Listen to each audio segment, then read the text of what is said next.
Salut à toutes et à tous, c'est Arthur de la chaîne Black Hardware. Aujourd'hui on se retrouve pour parler des processeurs de chez Intel.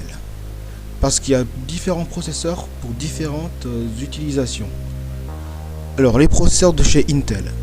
Il existe différents types de processeurs de chez Intel. Pour choisir votre processeur, vous devez vous poser cette question. Qu'allez-vous faire de votre ordinateur? Qu'allez-vous faire de votre processeur?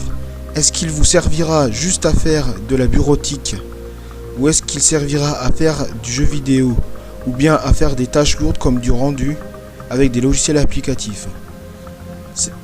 Ces différents types de processeurs se déclinent en plusieurs catégories. Il y a tout d'abord le Celeron. Il sert à faire des tâches basiques comme de la bureautique, à regarder quelques vidéos en streaming. Souvent il se décline avec juste 2 cœurs. Donc c'est un dual core et aucun core trade. Donc il n'est pas reconnu par les jeux vidéo. Le Pentium, il peut servir à jouer à quelques jeux vidéo accompagnés d'une bonne carte graphique. Grâce à ses 2 cœurs physiques et à ses 4 cœurs logiques, il est reconnu par les jeux vidéo la plupart du temps. Le Core i3. Celui-ci permet de jouer à la plupart des jeux vidéo combinés avec une bonne carte graphique milieu de gamme. Il peut servir aussi à faire du montage très léger et à faire du streaming très occasionnel. Grâce à ses 4 cœurs physiques et à son hyper trading de 4 cœurs logiques. Ensuite passons au i5.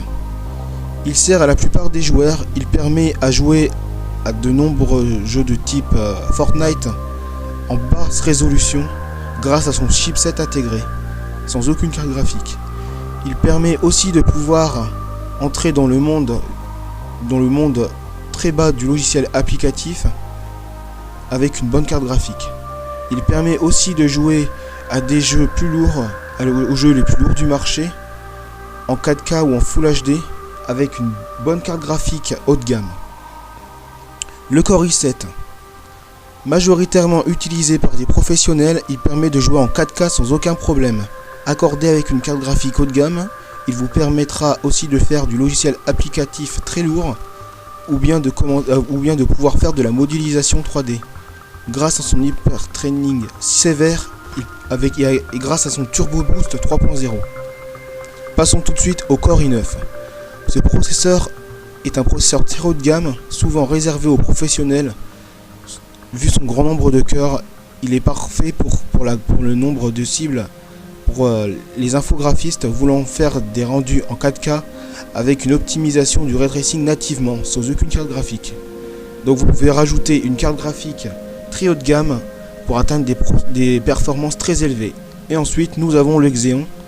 C'est un processeur aussi très haut de gamme, souvent réservé aux professionnels, mais celui-ci est optimisé pour les accès serveurs. Je ferai une vidéo dédiée uniquement aux accès serveurs.